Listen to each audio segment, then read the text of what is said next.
Now we're going to talk about TPM, one of my other favorite topics on lean, and we're going to talk about the approach from a lean point of view, what we'd like to set up from our maintenance and equipment and reliability. And again, like other topics, it may not be exactly what you think from a lean point of view, so hopefully I'll answer some of your questions about what we mean by this.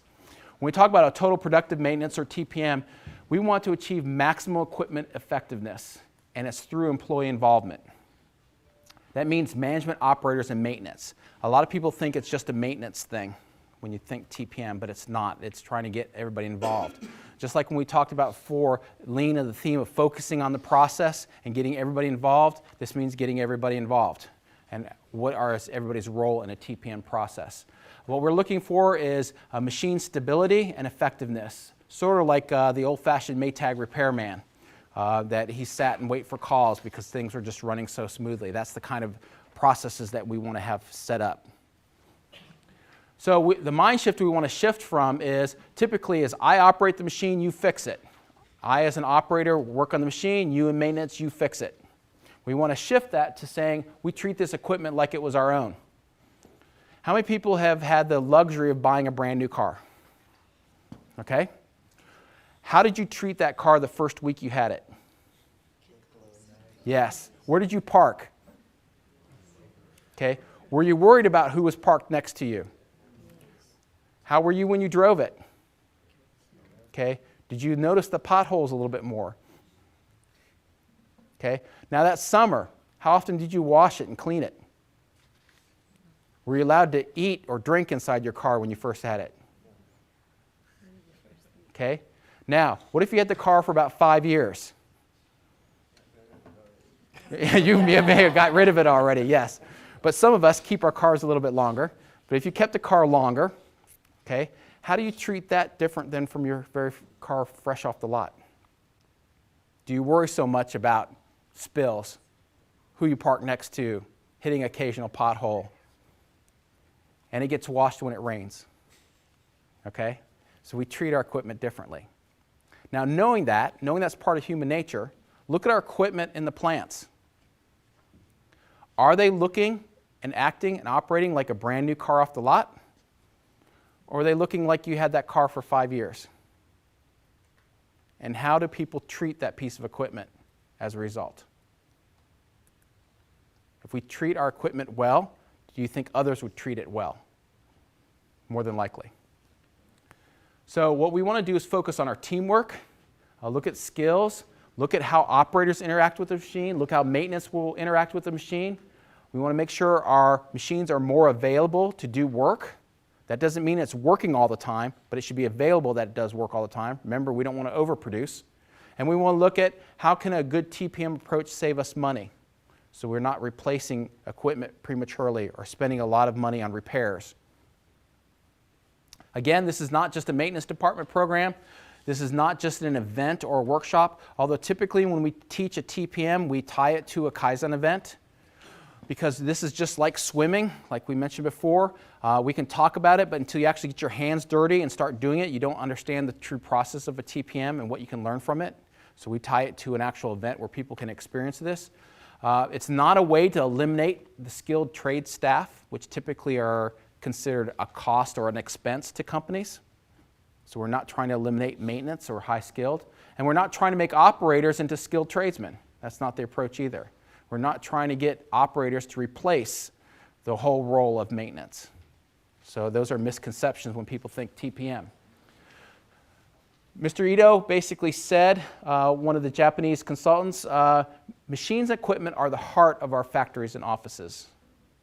So if we have good hearts, we have good health, good companies. So we want to make sure that we treat our health, our heart, in a good manner.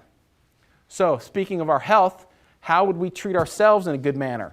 Well, we probably may not follow all these practices, but we know if we exercise regularly, say take 30 minutes of a brisk walk every day, if we eat 5 or 6 small meals instead of 2 large ones and one 8 o'clock at night when we get back home, and if we get checkups regularly, if we did these things, would we be in a better healthy condition than if we didn't? Yes. Now, looking at that as an example of our health, Look at our equipment.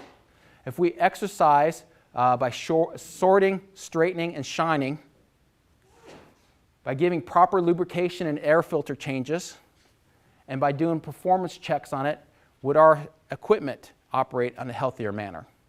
Well, yes. Okay? So this is the approach that we want to take. Now, there's a lot of opportunities in this. When you have a failure in a piece of equipment, that's usually the tip of the iceberg. There's a lot of hidden defects that we find in machines when we go deeper into the machine. And usually that doesn't surface unless the machine breaks or it doesn't perform, but they're existing. What we're trying to do is to uncover some of these hidden issues and correct them while they're still small. We want to build a very strong, healthy company. We also want to build stronger people. If we incorporate people into operating the equipment, we're also developing and building them in the process and understanding the machines. And we want to focus on zero breakdowns, zero losses. Now, a lot of people have troubles with zero goals. For instance, does people have a safety goal? Do you have a safety goal? Okay, what's your safety goal? Zero. Okay. Do you have a quality goal? Is it zero?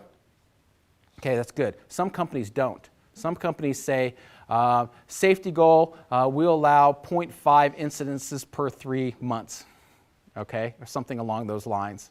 Okay, so you're saying that, yes, we're going to have some accidents, and this is the acceptable level of injuries we're going to have on our people. No, I say zero should be our goal. Same thing with quality, it should be a zero goal. We don't want any defects. We don't want any quality issues to our customer. Same thing with our equipment. We want to take the bold stance of saying we want zero breakdowns, zero losses in our equipment.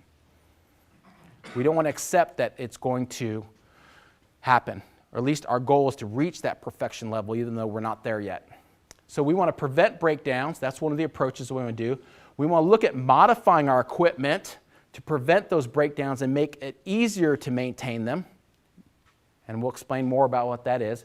And we want to look at designing and installing equipment that needs little maintenance. So we don't want to buy equipment that is going to be a maintenance nightmare. And we're going to look at how we repair things.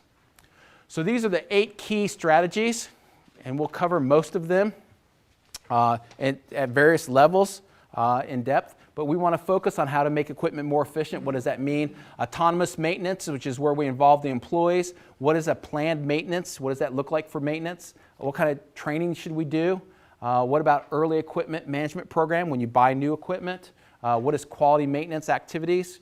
A system to make sure that we have the admin to support it, and what kind of system do we look at from a safety and environmental issues? Those are the basic 8 pillars that we look at in a full TPM process.